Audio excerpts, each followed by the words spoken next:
الأثقال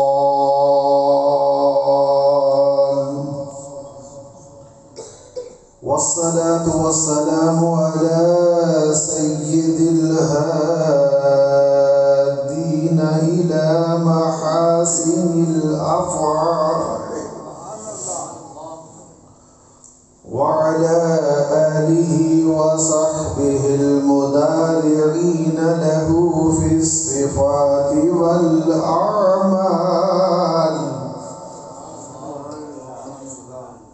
أما بعد فأعوذ بالله من الشيطان الرجيم.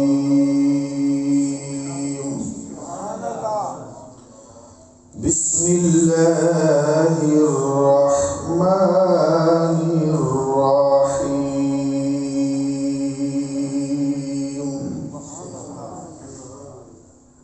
ألا إن أولياء الله لا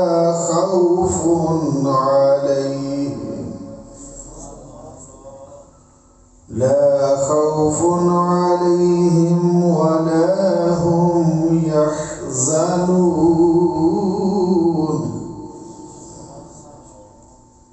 الذين آمنوا وكانوا يتقون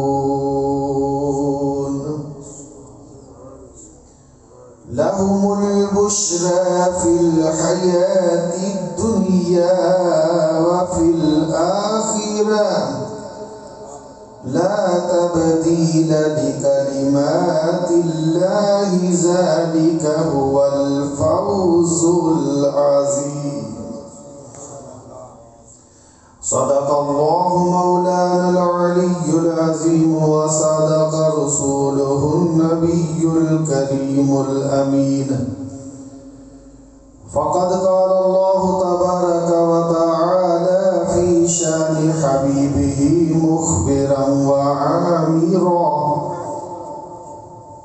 إن الله وملائكته يصلون على النبي يا أيها الذين آمنوا صلوا عليه وسلموا تسليما. الصلاة والسلام عليك يا سيدي يا رسول الله وعلى آلك وأصحابك يا حبيب الله. الصلاة والسلام عليك يا سيدي يا رسول الله وعلى آلك وأصحابك يا شفيع المذنبين.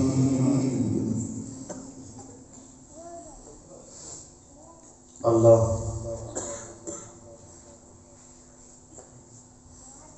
جل مجدہ کریم کی حمد و ثنا کے بعد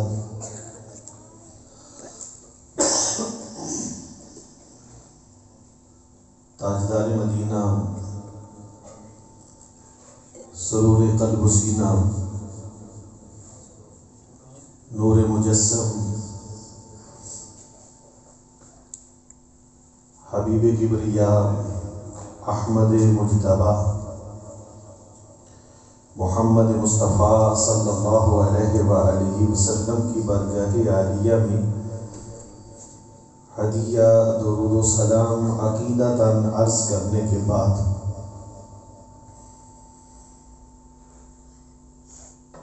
علماء کرام،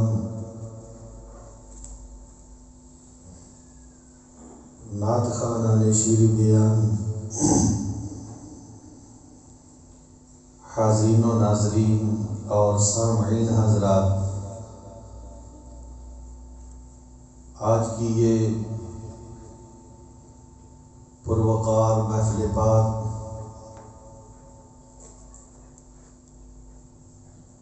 اہل محلہ نے سیدنا غوث اعظم رضی اللہ تعالی عنہ کی یاد میں سجائی ہے۔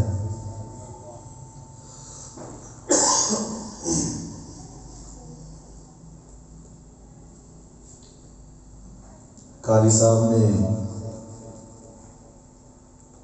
مجھے فرمایا کہ سالانہ پروگرام جو بڑی 11ویں کے نام سے منعقد ہوتا ہے اس کے لیے مجھے کہا تو میں اسی وقت کہنے لگا ٹھیک ہے میں آ جاؤں گا۔ تو یہ بارگاہ غوثیت میں صرف حاضری لگوانا مقصود ہے۔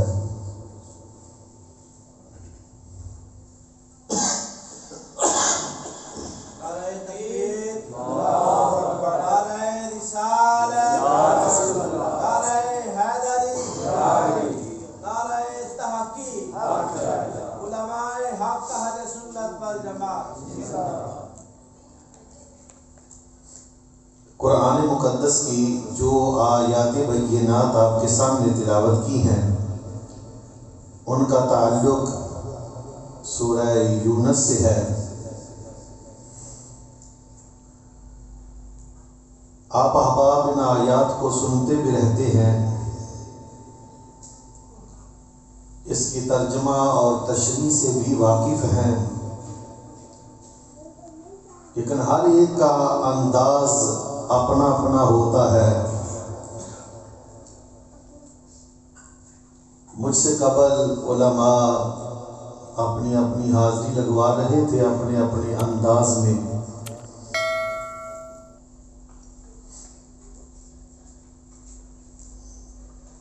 اللہ رب العزت ارشاد فرماتا ہے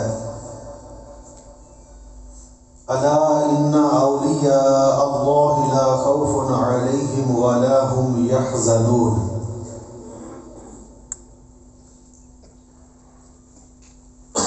سنو، بے شک جو اللہ کے ولی ہیں انہیں نہ کوئی خوف ہے اور نہ وہ غمگین ہوں گے۔ اس آیت میں اولیاء کا مرتبہ اور مقام بیان کیا جا رہا ہے کہ اولیاء کا مرتبہ یہ ہے، ان کا مقام یہ ہے کہ ان کو نہ کوئی دنیا کا خوف ہے اور نہ آخرت کا غم ہے۔ الذین آمنوا وکانوا یتقون، اس دوسری آیت میں اللہ اولیاء کی پہچان کو بیان فرما رہا ہے کہ وہ لوگ جو ایمان لائے اور متقی ہوئے، یہ ان کی پہچان ہے کہ ایمان اور تقوی کی جامع شخصیت کا نام اللہ کا ولی ہے۔ لَهُمُ الْبُشْرَى فِي الْحَيَاةِ الدُّنْيَا وَفِي الْآخِرَةِ، یہ ان کا انجام ہے کہ ان کے لیے دنیا میں بھی خوشخبری ہے اور آخرت میں بھی خوشخبری ہے۔ اللہ جو اپنے وعدوں بندوں سے وعدہ کرتا ہے، اللہ کی باتیں تبدیل نہیں ہونے والی۔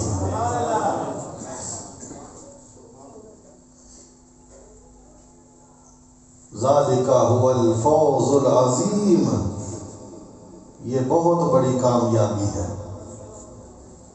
اللہ کسی کو دنیا اور آخرت کی بشارت دے دے، جس کو یہ انجام نصیب ہو جائے وہ اللہ کا ولی ہوتا ہے۔ تینوں آیات میں اللہ تعالیٰ نے اولیاء اللہ کے مرتبہ، مقام، پہچان اور انجام کا ذکر کیا ہے۔ پہلی آیت میں اولیاء کا مرتبہ اور مقام ہے، دوسری آیت میں اولیاء کی پہچان ہے، اور تیسری آیت میں اولیاء کا انجام ہے۔ میری بات کی طرف ذرا توجہ کرنی ہے۔ اللہ کے ولی جو ہیں انہیں نہ کوئی خوف ہے اور نہ وہ غم۔ خوف اور غم اللہ ان کے دل سے نکال دیتا ہے کیوں؟ اس لیے کہ وہ خدا کے ہو جاتے ہیں، خدا ان کا ہو جاتا ہے۔ دنیا میں کسی بڑے آدمی سے یاری لگ جائے تو لوگ اس کو پوچھتے نہیں، بھئی اس کی یاری فلاں افسر سے ہے، فلاں بڑے عہدے والے سے ہے، وہ دندناتا پھرتا ہے، اس کو کوئی ڈر نہیں ہوتا۔ تو میں نے کہا اس کو کیا ڈر ہوگا جس کی یاری خدا سے لگ جاتی ہے۔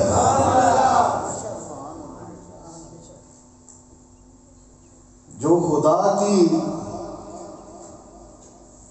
دوستی میں چلا جاتا ہے اس کو پھر ڈر اور غم نہیں رہتا ہے۔ اور اللہ رب العزت ارشاد فرماتا ہے کہ میرے جو ولی ہیں، اور اللہ کے ولی کون ہیں؟ اللہ ولی الذین یخرجهم من الظلمات الی النور، اللہ ولی الذین آمنوا یخرجهم من الظلمات الی النور۔ اللہ ایمان والوں کا دوست ہے، انہیں اندھیرے سے نکال کر نور کی طرف لے جاتا ہے۔ اللہ ایمان والوں کا ولی ہے، ایمان والوں کا دوست ہے۔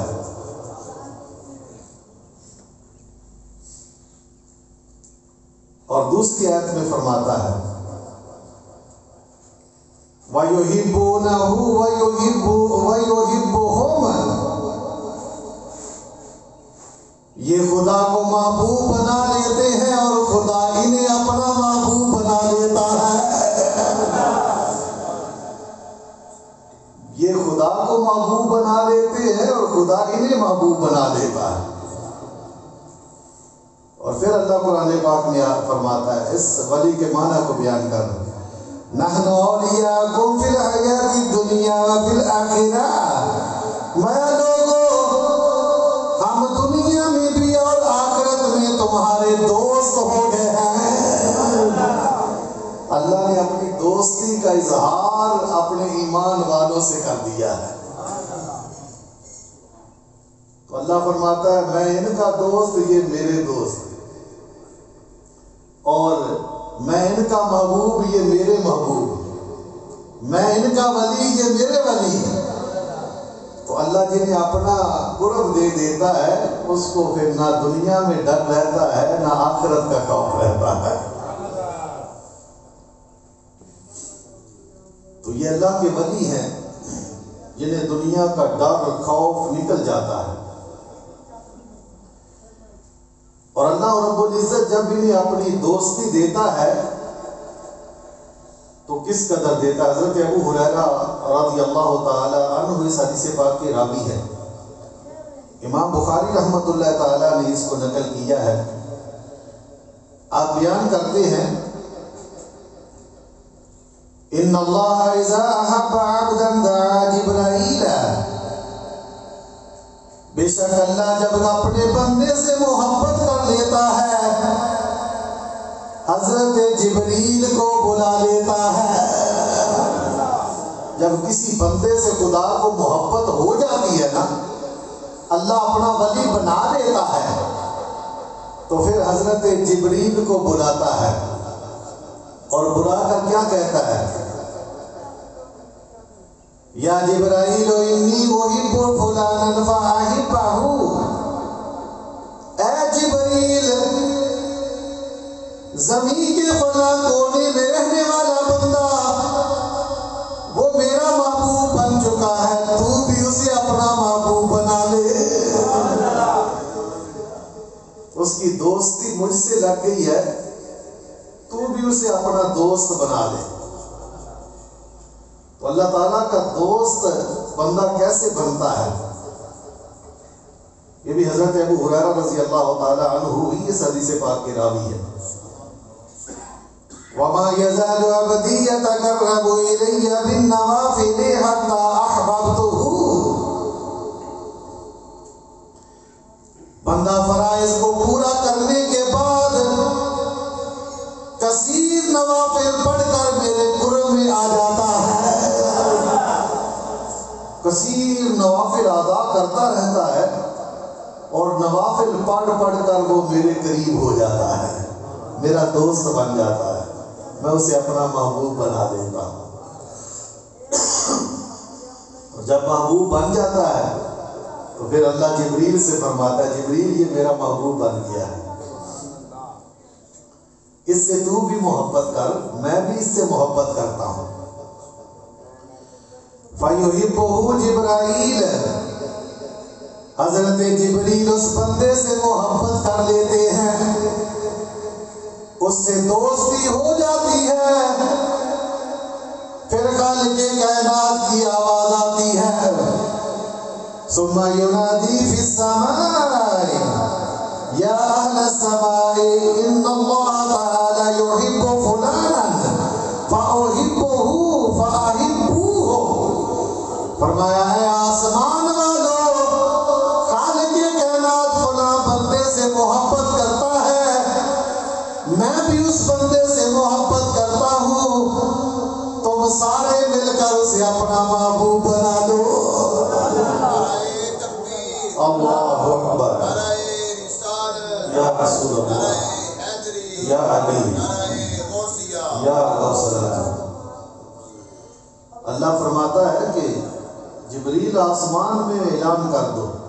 آسمان والوں کو حضرت جبریل فرماتے آسمان والوں اللہ فلاں بندے سے محبت کرتا ہے جو اللہ کا ولی ہوتا ہے، وہ زمین کے کسی کونے میں رہتا ہے، اور ضرور نہیں کہ ولی نے جبہ پہنا ہو، اوپر بہت بڑی تصویر پکڑی ہو، وہ ولی ہوتا ہے. ولی ایک سادہ بندہ مسجد کے کونے میں بیٹھ کر تہجد پڑھنے والا بھی ہو سکتا ہے. اور آسمان والوں کو اعلان کیا جاتا ہے آسمان والوں اللہ فلاں بندے سے محبت کرتا ہے، میں بھی کرتا ہوں، تم بھی اسے اپنا محبوب بنا لو. تو ایمان سے بتائیں آسمان کے جتنے فرشتے ہیں، کسی کے ذمہ بارش برسانا ہے، کسی کے ذمہ رزق دینا ہے، کسی کے ذمہ روح کو قبض کرنا ہے، کسی کے ذمہ لوگوں کو بچے تقسیم کرنا ہے. تو جب سب سے دوستی ہو جاتی اس بندے کی تو پھر جس سے بھی اس کو سوال کرنا ہوتا ہے وہ اس کے سوال کو رد نہیں کرتا ہے. اور یہ میں آگے چل کے عرض کرتا ہوں. اور آسمان والے سارے اسے اپنا محبوب بنا لیتے ہیں. ثم يودع له القبول في الارض، پھر زمین والوں کے دلوں میں اس کی محبت کو رکھ دیا جاتا ہے. زمین والے ٹوٹ ٹوٹ کر اس بندے سے محبت کرتے ہیں جسے خدا محبوب بنا لیتا ہے. زمین والے بھی اسے اپنا محبوب بنا لیتے ہیں. تو اللہ فرماتا ہے جب بندہ میرا محبوب بن جاتا ہے نا، آسمان میں اسے یاری پکی ہو جاتی ہے. تو پھر کیا ہوتا ہے؟ اللہ فرماتا ہے كنت سمعه الذي يسمع به وبصره الذي يبصر به ويده التي يبطش بها ورجله التي يمشي بها. فرمایا میں اس بندے کے ہاتھ بن جاتا ہوں جن سے پکڑتا ہے، پاؤں بن جاتا ہوں جن سے وہ چلتا ہے، اس کی آنکھیں بن جاتا ہوں جن سے وہ دیکھتا ہے، اس کے کان بن جاتا ہوں جن سے وہ سنتا ہے. اب ایمان سے بتائیں کہ آزاد اسی بندے کے ہیں. جو نیک بندہ ہے سارے آزاد اس کے ہیں. آنکھیں بھی اس کی ہیں، کان بھی اس کے ہیں، ہاتھ بھی اس کے ہیں، پاؤں بھی اس کے ہیں. اللہ فرماتا ہے كنت سمعه الذي يسمع به وبصره الذي يبصر به ويده التي يبطش بها ورجله التي يمشي بها. فرمایا میں اس کے کان بن جاتا ہوں جن سے وہ سنتا ہے، اس کی آنکھیں بن جاتا ہوں جن سے وہ دیکھتا ہے، اس کے ہاتھ بن جاتا ہوں جن سے وہ پکڑتا ہے، اس کے پاؤں بن جاتا ہوں جن سے وہ چلتا ہے. ذرا کسی سے پوچھو کہ اللہ کی آنکھ، کان اور ہاتھ پاؤں ہیں؟ اللہ تو ان چیزوں سے پاک ہے. پھر پتہ چلا کہ اعضاء سارے اس اللہ کے دوست کے ہوتے ہیں جو اللہ کا محبوب ہوتا ہے. اعضاء سارے اس بندے کے ہوتے ہیں لیکن وہ رب کی طاقت کا مظہر بن جاتا ہے. اللہ کی طاقت کا مظہر بن جاتا ہے. اللہ کی طرف سے اس میں طاقت آ جاتی ہے. میں کہتا ہوں مظہر کیسے بنتا ہے؟ اس کو تھوڑا سا سمجھے کہ ایک بندہ ہو، اس میں کسی اور کی طاقت سما جائے، اس کا غلبہ ہو جائے، یہ کیسے ہو سکتا ہے؟ اس کو سمجھیے اس مثال سے. لوہا آپ نے دیکھا؟ بھئی دیکھا ہے لوہا؟ لوہا کسی کو جلا سکتا ہے؟ نہیں، اس میں جلانے کی طاقت ہی نہیں ہے. لیکن جب اس کو آگ میں رکھتے ہیں، گرم کرتے ہیں، آگ اپنا اثر اس میں چھوڑ دیتی ہے.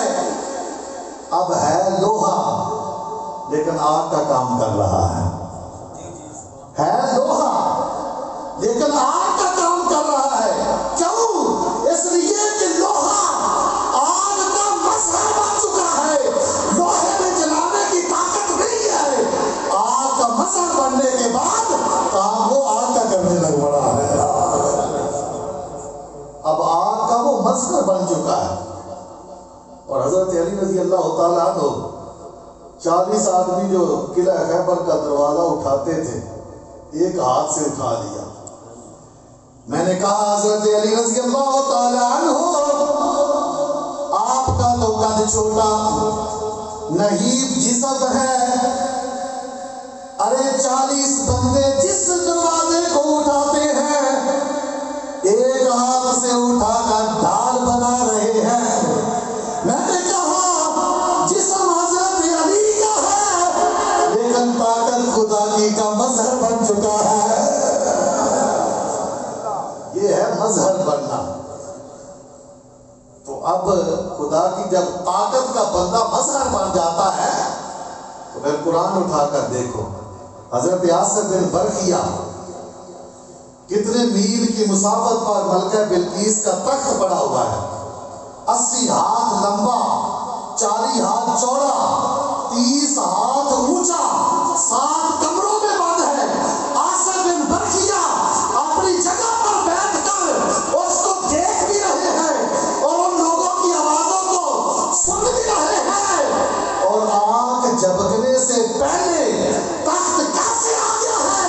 میں نے کہا بندہ وہ خدا کا ہے لیکن طاقت خدا کا مظہر بن چکا ہے. اللہ اکبر، یا رسول اللہ، یا حبیب. طاقت خدا کا مظہر ہے. یہ تو آپ سادہ سی مثال ہے، قرآن پاک میں بھی ہے کہ جن بندے کے اندر داخل ہو جاتے ہیں تو ہوتا بندہ ہے، بولتے کون ہے؟ جن.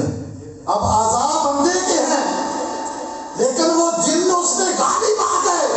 وہ جنوں کا جب مظہر بن جاتا ہے، اب اعضاء بندے کے ہیں لیکن بول جن رہا ہے. تو یہ ہوتا ہے کسی کا مظہر بن جانا. آباب جی احتشام. تو اللہ کا ولی جب اللہ اس سے دوستی کر لیتا ہے تو پھر اپنی طاقت بھی اس کو عطا فرما دیتا ہے. یہ اولیاء کا مقام ہے.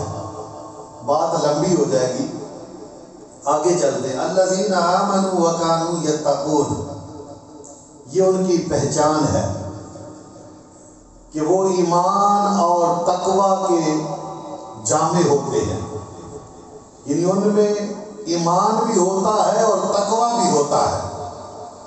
ایمان کہتے ہیں عقائد کی درستگی کو، عقائد کی درستگی کا نام ایمان ہے، اور اخلاق اور اعمال کی درستگی کا نام تقوی ہے۔ اخلاق اور اعمال کی درستگی کا نام تقوی ہے۔ فرمایا وہ ایمان اور تقوی کا مجموعہ ہوتے ہیں۔ مطلب کیا ہے؟ اللہ کا ولی وہ ہوتا ہے جس کا عقیدہ بھی درست ہو اور اس کا عمل بھی درست ہونا، عقیدہ بھی درست ہو اور اس کا عمل بھی درست ہو۔ اور آج یہ جو کڑے ڈالنے والے ولی بنے بیٹھے ہیں، ان کو بھی ولی سمجھتے ہیں۔ میں کہتا ہوں وہ ولی کیسے ہو سکتے ہیں؟ ولی وہ ہوتا ہے جو ایمان اور تقوی کا جامع ہوتا ہے، جس کا عقیدہ بھی درست ہو، عمل بھی درست ہو۔ ولی وہ ہو سکتا ہے جس کا عقیدہ درست نہ ہو، وہ بھی ولی نہیں ہو سکتا، اور جس کا عمل درست نہ ہو ولی وہ بھی نہیں ہو سکتا۔ بعض کہتے ہیں ولی جو ہے وہ کہتے ہیں جی ہم نہ بھی عبادت کریں تو کوئی بات نہیں، مولویوں کو عبادت کرنی چاہیے۔ وہ اپنی مثال دیتے ہیں کہ ایک گھڑا ہونا، اس میں پیشاب کے 2 قطرے پڑ جائیں وہ گھڑا نجس ہو جاتا ہے۔ کہتے ہیں نہر میں پیشاب بندہ کر بھی دے تو نہر کا پانی پاک ہی رہتا ہے، دریا میں کوئی بندہ کر بھی دے تو دریا پاک ہی رہتا ہے۔ وہ کہتے ہیں اپنی مثال نہر اور دریا سے دیتے ہیں اور دوسروں کی مثال گھڑے سے دیتے ہیں۔ بھائی ہم عمل نہ بھی کریں تو ہم پاک کے پاک ہیں۔ یارو نہیں، ایسا نہیں ہو سکتا۔ گناہ گناہ ہی ہے، جو بھی کرے اس کو گناہ کا گناہ ہی ملتا ہے۔ حرام حرام ہی ہے، سب کے لیے برابر ہے۔ وہ باوے جتنا مرضی اونچے درجے کا ہے، گناہ اس کے لیے بھی گناہ ہے اور عام آدمی کے لیے بھی گناہ ہے۔ تو اس کو ہم سمجھے کہ یہ پاک ہے، ایسے نہیں ہو سکتا۔ اس کو اعمال کا جامع ہونا پڑے گا، تب وہ اللہ کا ولی بن سکتا ہے۔ اور اس کو جو اللہ رب العزت کی وحدانیت اور رسول اللہ کی رسالت پر پکا ہوتا ہے۔ آئیے قرآن اٹھا کر دیکھیے، ان الذين قالوا ربنا الله ثم استقاموا تتنزل عليهم الملائكة، فرمایا وہ لوگ جنہوں نے کہا ہمارا رب اللہ ہے، پھر اس میں ثابت قدم رہتے ہیں، خالق کائنات کے فرشتے ان پر نازل ہوتے ہیں، اور ان کے لیے دنیا اور آخرت میں آواز آتی ہے، وَلَا تَخَافُوا وَلَا تَحْزَنُوا وَأَبْشِرُوا بِالْجَنَّةِ الَّتِي كُنتُمْ تُوعَدُونَ۔ آواز آتی ہے نہ خوف کرو نہ غم کرو، اور تمہیں مبارک ہو وہ جنت جس کا خالق کائنات نے تمہیں وعدہ کر دیا ہے۔ ان کے لیے جنت کی بشارت آتی ہے، اور انہیں آواز آتی ہے ذالک هو الفوز العظیم، یہ بہت بڑی کامیابی ہے۔ احباب سے احتشام، پتہ چلا کہ ایمان اور تقوی کے مجموعے کا نام جو ہے وہ اللہ کا دوست ہے۔ اللہ کا ولی ہو ہی ہو سکتا ہے جس کا عقیدہ بھی درست ہو اور عمل بھی درست ہو، اور ان کے لیے ان کا انجام خالق کائنات نے بیان فرمایا، لَهُمُ الْبُشْرَى فِي الْحَيَاةِ الدُّنْيَا وَفِي الْآخِرَةِ، ان کے لیے دنیا اور آخرت میں خالق کائنات نے خوشخبری رکھی ہے۔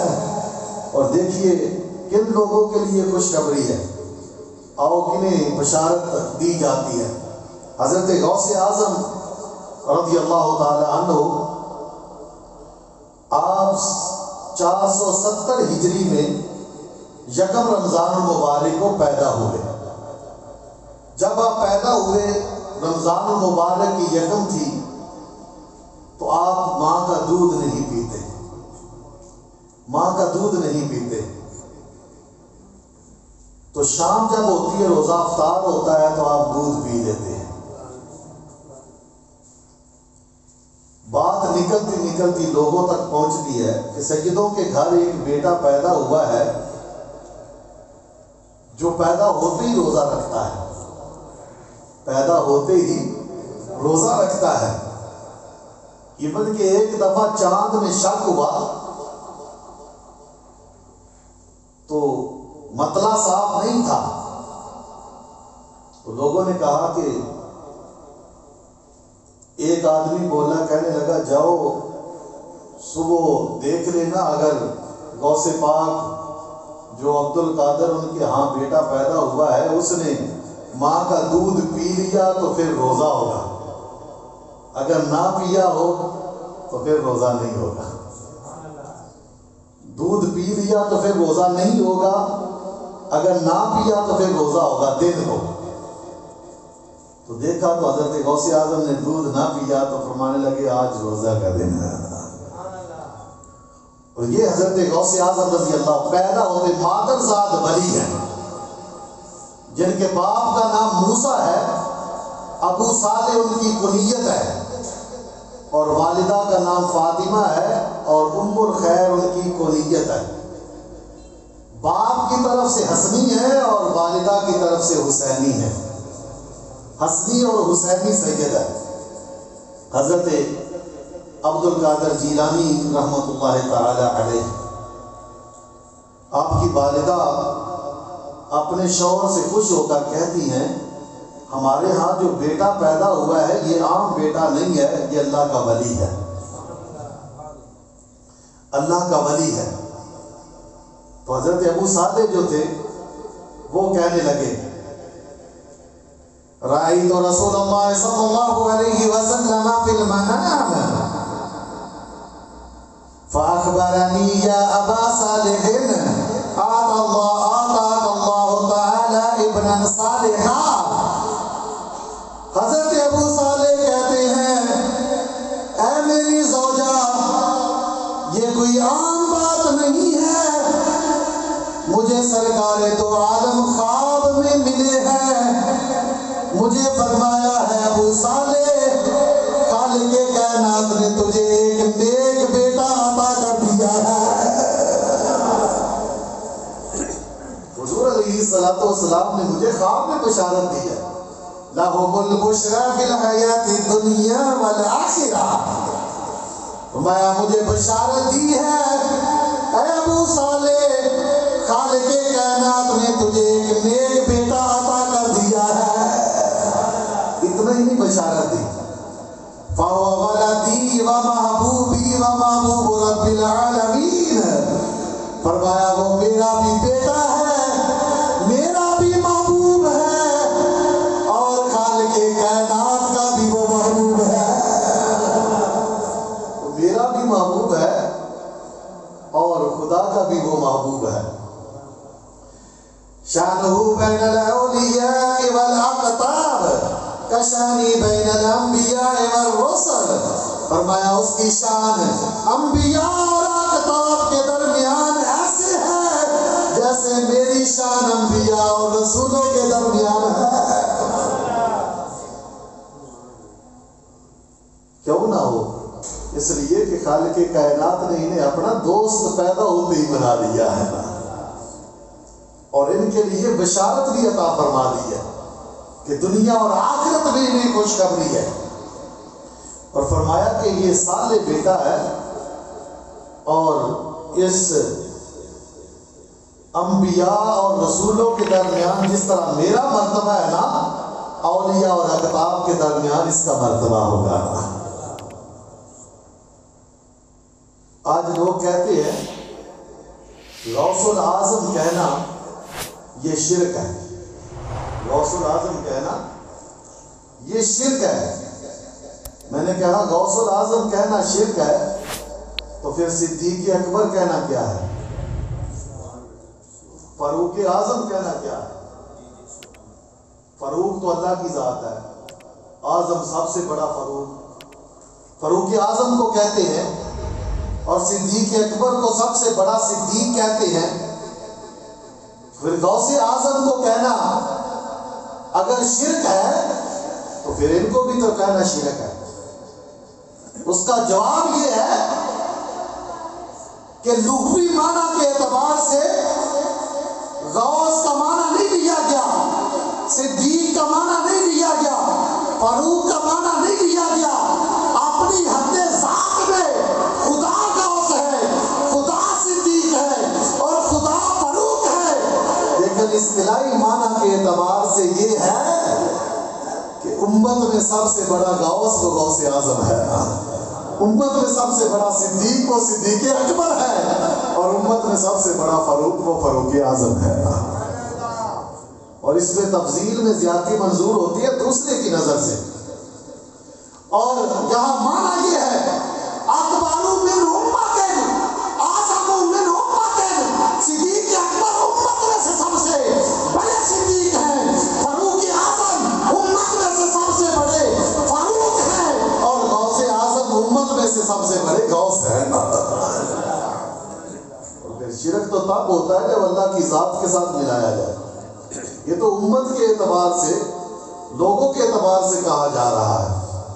تو حضرت غوث اعظم رضی اللہ تعالی عنہ فرمایا کہ یہ تیرا بیٹا صالح ہے، اور علمی مرتبہ اور مقام اس قدر ہے کہ آپ فرماتے ہیں میں نے کئی سال جنگلوں میں علم پڑھنے کے بعد گزارے، پھر مدرسہ میں بیٹھا پڑھانے کے لیے، اور مدرسے میں صبح و شام پڑھاتا ہوں، تو پڑھانے کے دوران نہ میں رات سویا تو میں نے سرکار کو خواب میں دیکھا۔ فقال النبی صلی اللہ علیہ وسلم یا بنی لما لا تتکلم، خواب آتا ہے، حضور فرماتے ہیں اے میرے بیٹے تو لوگوں کو کلام کیوں نہیں کرتا ہے، باز کیا کر، فذکر فإن الذکر تنفع المؤمنین، نصیحت کیا کر، باز کیا کر، باز کرنے سے مومنوں کو فائدہ پہنچ جاتا ہے، باز کیا کرو۔ تو میں نے عرض کی یا رسول اللہ صلی اللہ علیہ وسلم انا رجل عجمی کیف نکلم من فصحاء العرب، یا رسول اللہ میں تو اجمی آدمی ہوں، عجم کا رہنے والا ہوں، یہ فصحاء عرب ہیں، تو ان کا میں مقابلہ کیسے کر سکتا ہوں؟ بڑے بڑے عرب کے سردار ہیں، بڑی بڑی فصیح زبان میں عربی بولتے ہیں، تو عربی میں نے ان سے کلام کرنا ہے تو میں کیسے کروں؟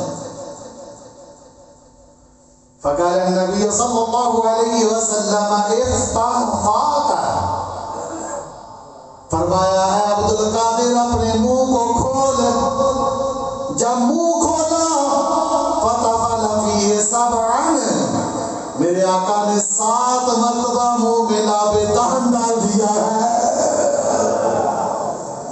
7 مرتبہ منہ میں لاب دہن ڈالا، اور فرمایا جاؤ اب لوگوں کو نصیحت واز کرو۔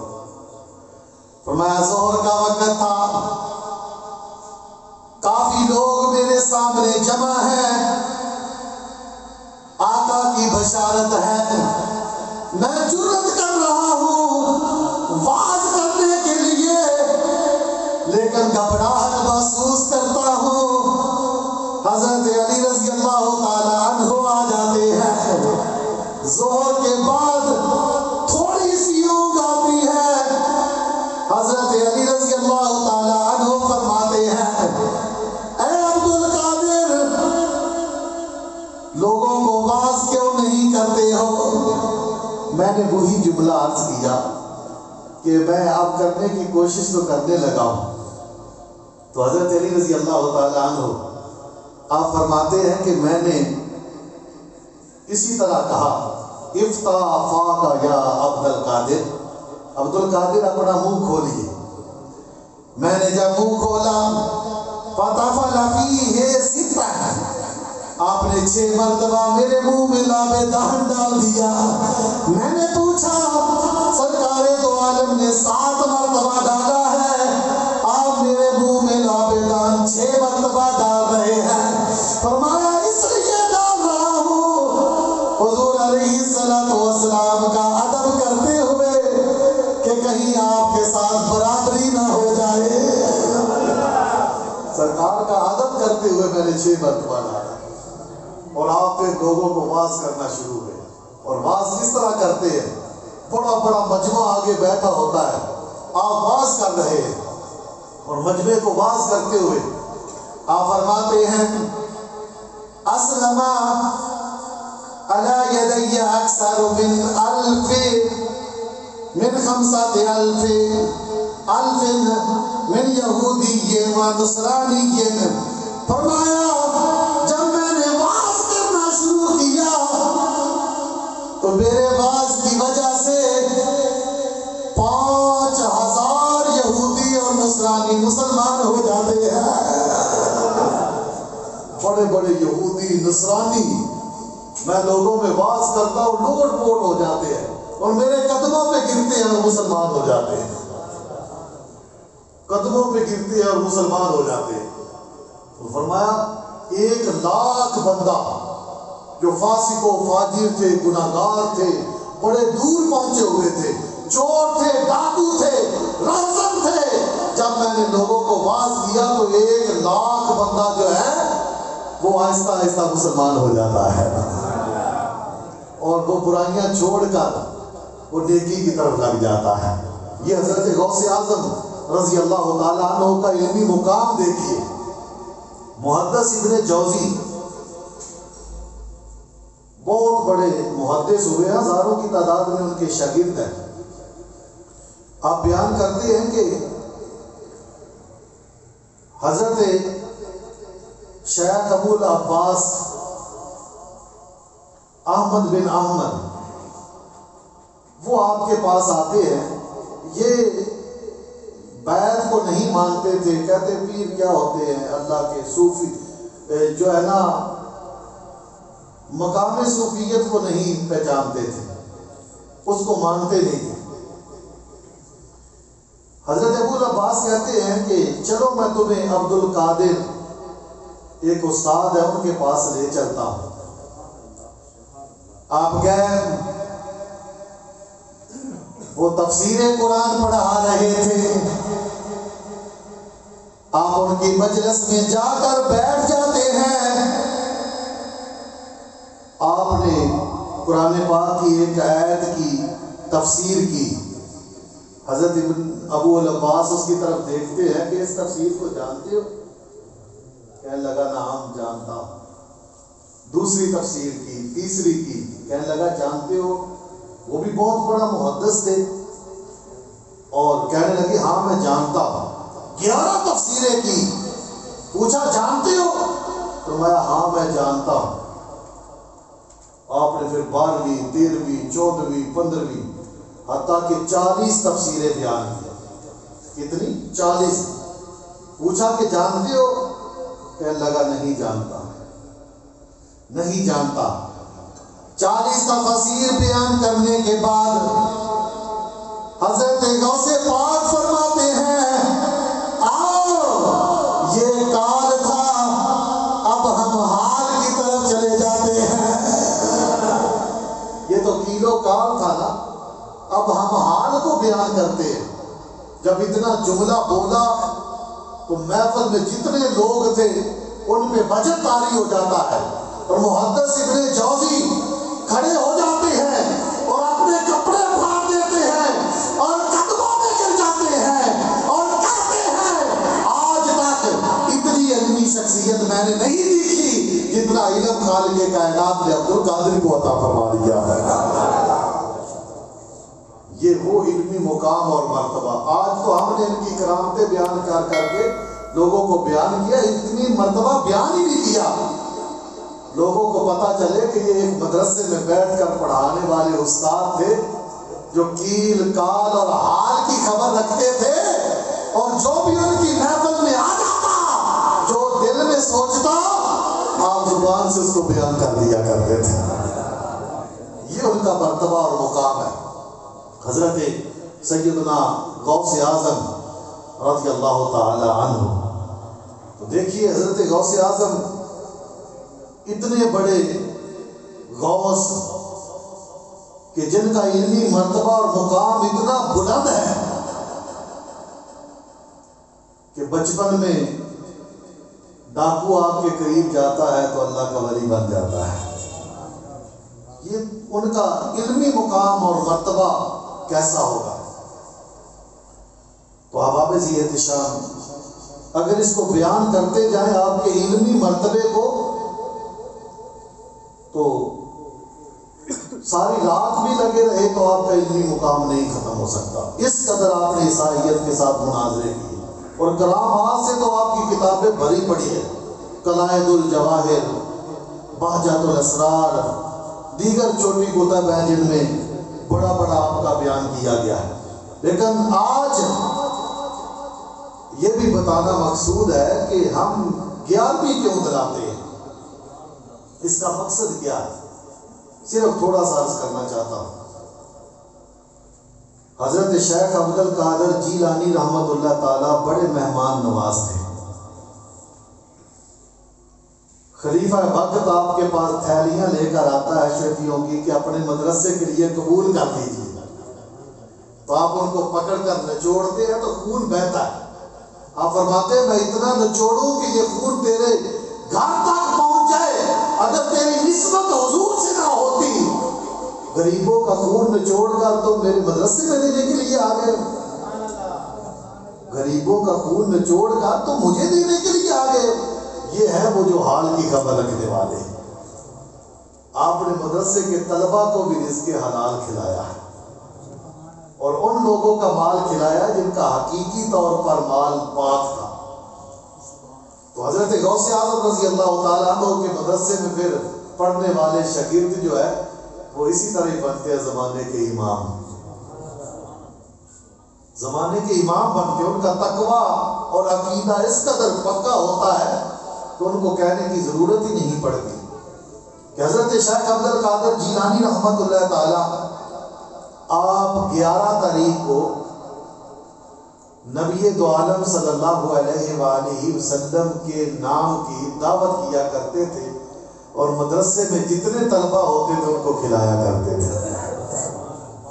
مدرسہ میں جتنے طالب علم پڑھتے تھے آپ دعوت پکا کر، بڑی اچھی دعوت پکا کر ان کو سیر ہو کر کھانا کھلاتے اور بتاتے کہ 11 ربیع الاول کو میں اپنے محبوب نبی اکرم صلی اللہ علیہ وآلہ وسلم کی نیاز پکاتا ہوں، اور یہ ان کے نام کا لنگر پکاتا ہوں۔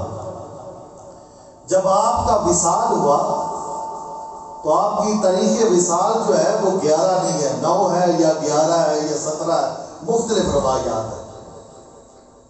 شیخ عبداللہ محدث دہلوی رحمۃ اللہ تعالیٰ نے بارہ لکھا ہے کہ بے شک مشہور نہیں، لیکن اب یہ 11 مشہور ہو گئی ہے کہ حضرت غوث پاک کے نام کی نیاز دی جاتی ہے اور یہ ان کی بارگاہ میں ہدیہ پیش کیا جاتا ہے،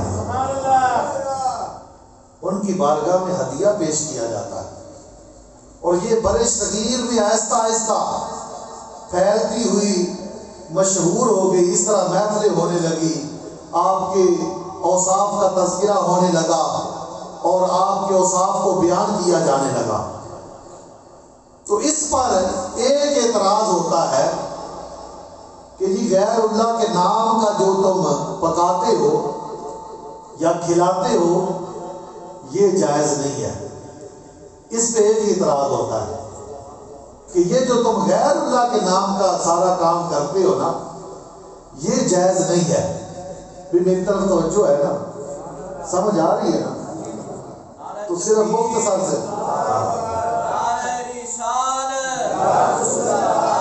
تحقیق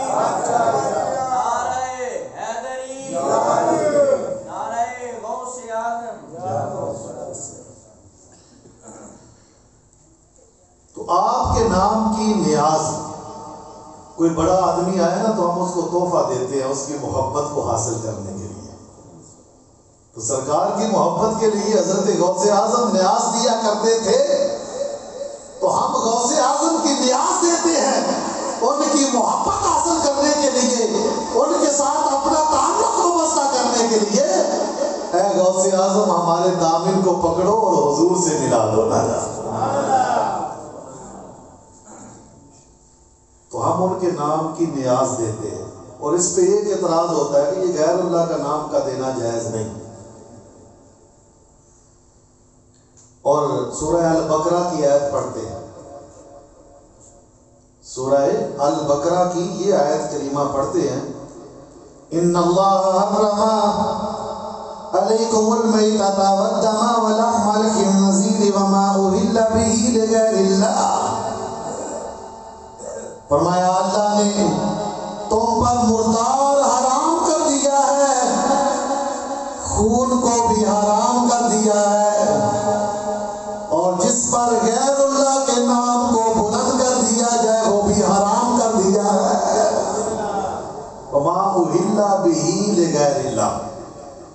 اس میں اختلاف ہے، باقی سب پہ اتفاق ہے. مردار ساری مردار سمجھتے، خور ساری خرزور حرام سمجھتے، خنزیر کا گوشت ساری حرام سمجھتے. اور وما اہل به لغیر اللہ، اس پہ اختلاف ہے. وہ اس کو کہتے ہیں کہ غیر اللہ کے نام کی جو بھی چیز دی جائے وہ حرام ہے. غیر اللہ کا نام جہاں آ جائے وہ چیز جائز نہیں. 11ویں والے کا نام کا بکرا، 11ویں والے کے نام کا حلوہ، 11ویں والے کے نام کی یہ چیز یہ جائز نہیں. تو میں نے کہا کوئی علمی جواب دینا چاہیے، ٹسلا تو نہیں نا لگانا چاہیے. تو کوئی علمی جواب دو کہ یہ کیوں حرام ہے. تو علمی جواب نہیں دے سکے. میں تمہیں تفاسیر کے حوالے دیتا ہوں. تفسیر جلالین جو ہمارے پاس کتابیں ہیں ہم ان کے حوالے دیں گے. اور یہ تو صبح و شام طلبہ پڑھتے ہیں، ہر مکتبہ فکر کے مدرسے میں پڑھائی جاتی ہے.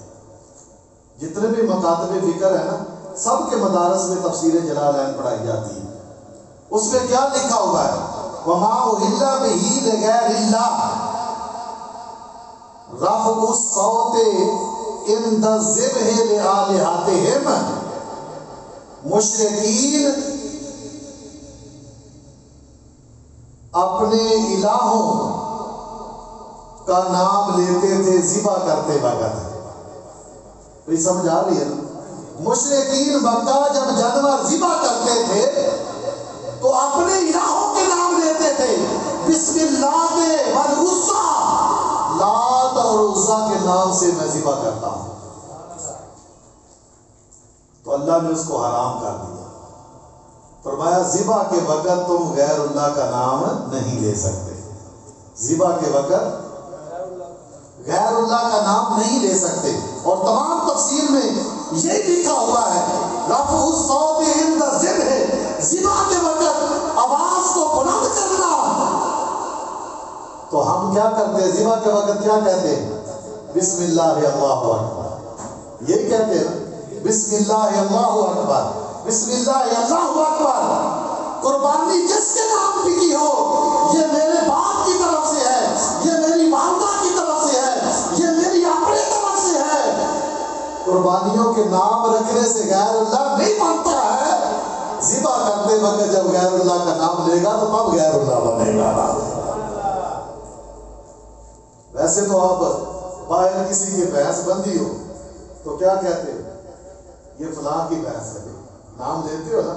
کبھی یہ کہا ہے کہ اللہ کی بھینس ہے؟ یہ ساتھ گھر ہے، یہ جی فلاں کا گھر ہے. وہ غیر اللہ کا نام تو آتا ہے. پھر اس اعتراض سے کوئی بھی نہیں بچ سکتا. اس اعتراض سے بچنے کے لیے پھر علمی جواب ہی دینا پڑے گا.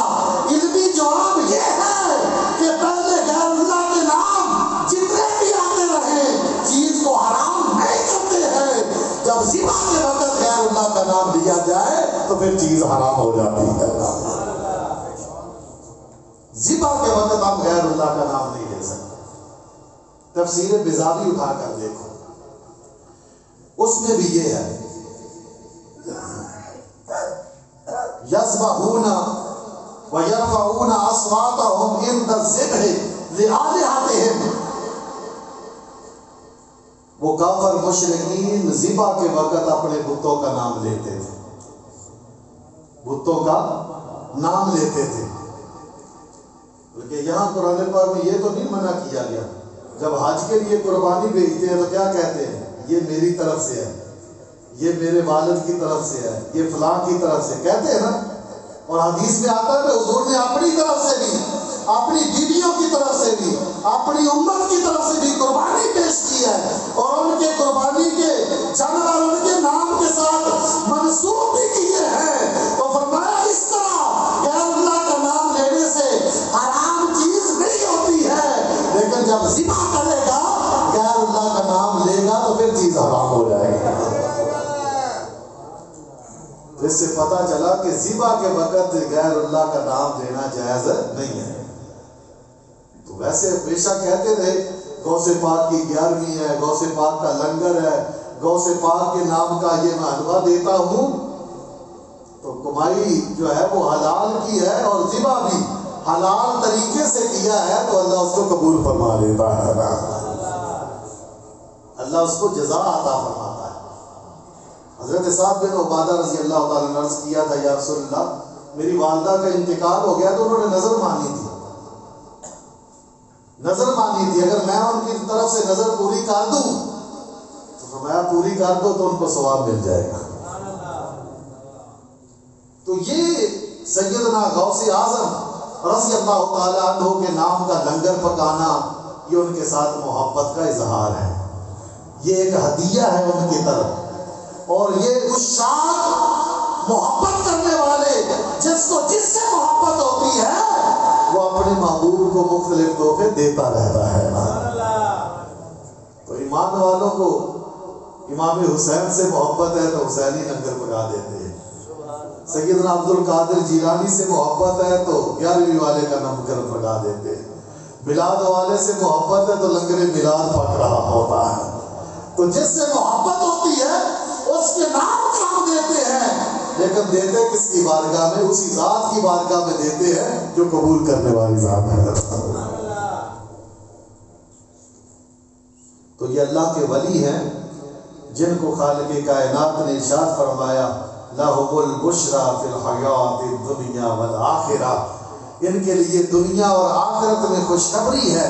لا تبدیل لکلمات اللہ ذالک هو الفوز العظیم، اللہ کی بات بدلنے والی نہیں ہے، یہ بہت بڑی کامیابی ہے کہ اللہ رب العزت جس کو جو مقام عطا فرماتا ہے وہ اپنی بات کو پورا فرما دیتا ہے۔ اللہ تعالیٰ ہمیں سمجھنے کی توفیق عطا فرمائے۔ جو احباب نے مل کر یہ 11ویں شریف کا اہتمام کیا، اللہ آپ کے اس لنگر کو، کاوش کو، کوشش کو قبول فرمائے۔ اللہ ہماری بھی حاضری اپنی بارگاہ عالیہ میں قبول فرمائے۔ وآخر دعوانا